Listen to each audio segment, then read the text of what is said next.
'n verhouding gaan oor meer as reg en verkeerd. En 'n verhouding met God ook. Ek dink ek is baie keer geneig om in terme van geloof te dink aan wat is reg en wat is verkeerd. God wil hê ek moet reg lewe en wegbly van die slegte goed af. Maar Sondag se boodskap het my net herinner dat voordat daar reg en verkeerd was, daar iets dieper was.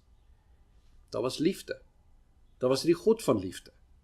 En die uitnodiging is ook, wanneer ek hierdie week aanpak, om met daai selfde bril te gaan kyk na my identiteit, na my verhoudings, na my kinders, na my werksplek, na die mense daarso. En te besef dat voordat ek wil vir my kinders selfs leer wat reg en verkeerd is, was die ding wat alles begin het, liefde.